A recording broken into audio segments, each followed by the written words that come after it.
Pancasila menjadi kesadaran filsafat hukum dan sumber kesadaran berbangsa dan negara. Pancasila itu ideologi yang mempersatukan, kutip Mahfud MD. Assalamualaikum warahmatullahi wabarakatuh. Salam sejahtera untuk kita semua. Kami dari tim debat Fakultas Hukum Universitas Islam Lamongan. Saya Dina Florencia Septiani, pembicara pertama yang akan memberikan opening statement dan closing statement. Di samping kiri saya, Muhammad Syafruddin, pembicara kedua yang akan memberikan argumentasi dari sisi pro. Sebelah kiri saya, Ahmad Abid, yang akan menjadi pembicara ketiga yang akan memberikan argumentasi dari sisi kontra.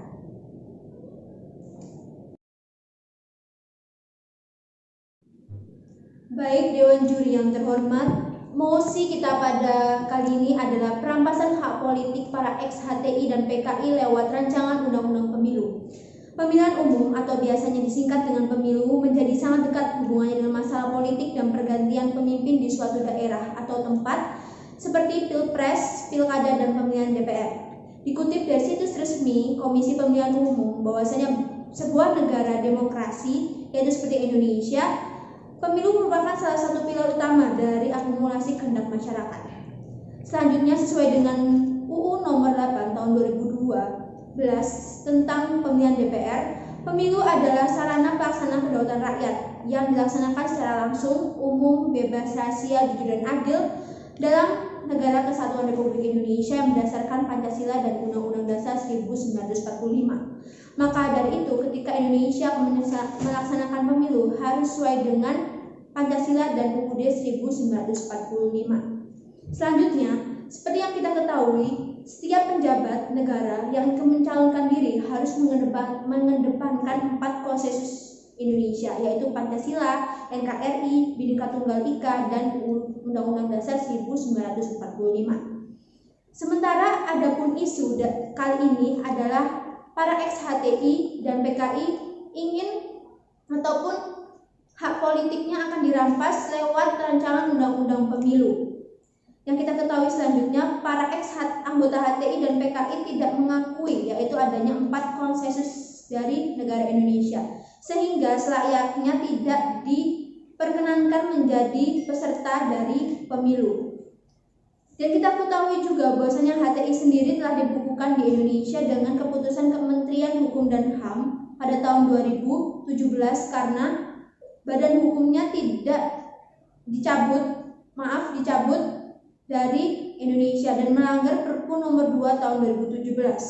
Selanjutnya, PKI sendiri yaitu dibubarkan sesuai dengan TAP MPR Nomor 25 Tahun 1966 karena dengan alasan tidak sesuai dengan konsensus bangsa Indonesia. Mereka telah melakukan gerakan 30 SPKI yang telah memiliki ideologi sendiri yaitu ideologi komunis, sedangkan HTI memiliki ideologi yaitu negara khilafah. Selanjutnya, jika kita lihat dari pelanggaran HAM sendiri, ketika hak politik seseorang para ex-HTI dan PKI dirampas, maka hak asasi mereka akan dicabut. Seperti kita ketahui bahwasanya hak asasi warga negara Indonesia telah diatur dalam Undang-Undang Dasar 1945, yaitu dalam pasal 27 ayat 1 ayat 2, pasal 28 di ayat 3, dan pasal 28E ayat 3. Baik Dewan Juri yang hormat, hal-hal seperti itulah yang mendasari dengan adanya mosi ini. Terima kasih.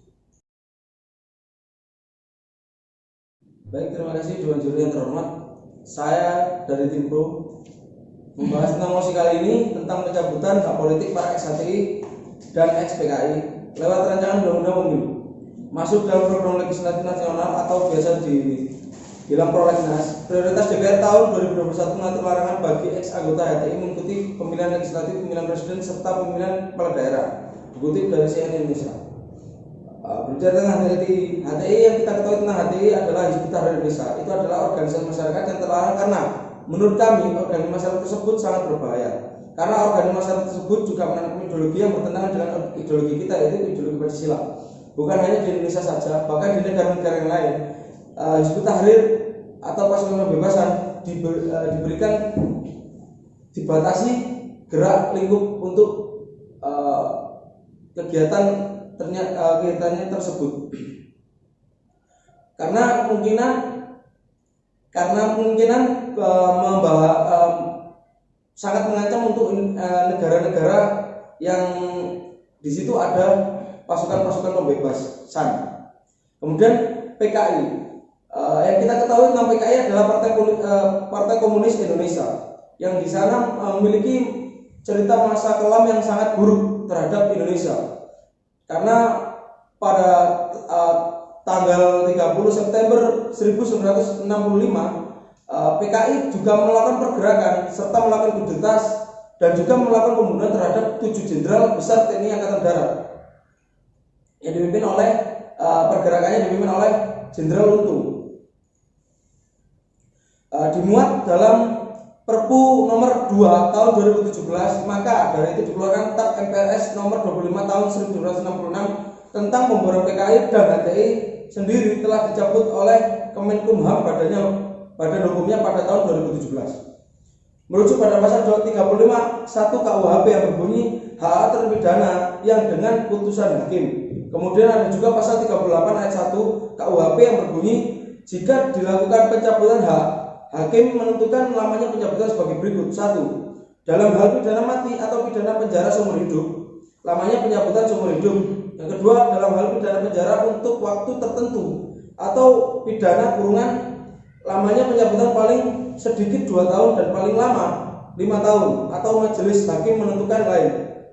Jadi menurut saya apabila ex-HTI dan PKI tetap diberikan izin atau ruang untuk maju dalam pemilu atau hak untuk dipilih, maka yang kami takutkan akan menyalahgunakan jabatan atau kekuasaan untuk mengajak atau mempengaruhi orang di sekelilingnya untuk berpikiran bahkan menganut ideologi yang mereka bawa dan akan berpotensi dapat merubah ideologi atau konsensus bangsa.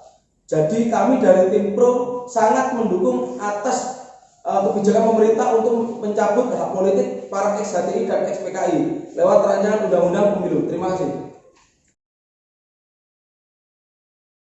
Dewan Juri terhormat, pada mosi kali ini adalah membahas tentang perampasan hak politik dari ex-HT dan ex-PKI melalui RUU Pemilu. Dewan Juri terhormat, apabila mosi tersebut nanti akan dilaksanakan, maka akan terdapat pelanggaran pada pasal Undang-Undang Dasar 1945. Salah satunya adalah pasal 27 ayat 1 sampai 2, pasal 28D ayat 3, pasal 28E ayat 3 Undang-Undang Dasar 1945 mengenai jaminan konstitusional setiap warga negara Indonesia berhak berkumpul, berserikat, dan mengeluarkan pendapat. Kemudian mekanisme yang menurut kami dari rancangan undang-undang ini yang masih belum jelas harus diklasifikasikan terlebih dahulu bahwasanya ex-HT dan ex-PKI itu sendiri seperti apa. Apakah mereka yang dengan sendirinya keluar karena tersadarkan bahwasanya organisasi mereka yang selama ini mereka ikuti memiliki ideologi yang bertentangan dengan ideologi negara, yakni ideologi Pancasila, ataukah mereka yang dengan keterpaksaan terpaksa mereka keluar karena wadah atau organisasi yang mereka ikuti telah dibubarkan atau dibekukan oleh pemerintah. Kemudian tujuan dari RUU ini kami rasa masih belum jelas. Kalau misalnya mau melarang ex-HT dan PKI dengan mencabut hak politiknya, maka setiap warga negara Indonesia yang tidak berkesinambungan dan tidak mematuhi 4 konsensus negara kesatuan Republik Indonesia itu juga harus dilarang dan dicabut hak politiknya. Menurut kami tidak usah atau tidak sepatutnya menyebut nama suatu organisasi tertentu karena ditakutkannya akan timbul diskriminatif. Khususnya pada ex-HT itu sendiri, tidak ada parameter yang menyebutkan bahwa mantan anggota ex-HT itu sendiri tidak pernah melakukan tindakan pemberontakan kepada negara kesatuan Republik Indonesia, tidak pernah melakukan tindakan separatisme, tidak pernah melakukan tindakan radikalisme, tindakan pidana korupsi, dan tindakan pidana yang lainnya. Kemudian pembubaran HTI yang dilakukan oleh pemerintah ialah dengan tindakan administratif dengan mengirimkan surat dari Kemenkumham tentang pencabutan pengesahan dari Hizbut Tahrir Indonesia. Dalam konstitusi dasar pada sanksi ini adalah mengembalikan kepada keadaan semula sebelum terjadinya pelanggaran, dan kesalahan terdapat pada organisasi tersebut bukan kepada individu atau anggotanya. Berdasarkan pasal tersebut, menurut kami tidak seharusnya pemerintah mencabut hak politik dari ex anggota HTI. Kemudian ini yang patut dipertanyakan, atas dasar apa pemerintah mencabut hak politik dari ex HTI? Takutnya ini akan menjadi fobia atau ketakutan tersendiri dan tanpa ada landasan atau dasar apapun. Kemudian masalah ideologi yang ditakutkan dari ex-HT dan ex-PKI yang ditakutkan dapat mencederai ideologi negara. Menurut kami, apabila mereka ingin mengambil hak politiknya dengan maju sebagai calon legislator, maka partai politik akan dapat menfilter para pengusungnya akan dapat men-screening para calon legislator yang akan diusungnya, sehingga dapat diketahui ideologi seperti apa yang mereka bawa pada saat nanti maju sebagai calon legislator. Kemudian menurut kami, rancangan undang-undang ini harus dikaji ulang terlebih dahulu, bahwasanya pencabutan hak politik seperti apa yang akan dilakukan pemerintah.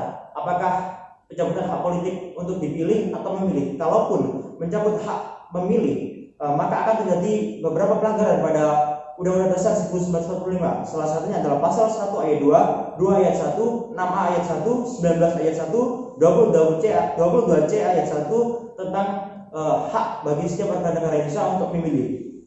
Kalaupun nantinya hak untuk memilih dicabut, maka sebagaimana cara pemerintah untuk men-screening setiap calon pemilih dari setiap warga negara Indonesia, kemudian berapa anggaran dari pemerintah yang akan disiapkan untuk memilah dari calon pemilih, dan berapa estimasi waktu yang akan dilakukan oleh pemerintah saat men-screening para calon pemilih.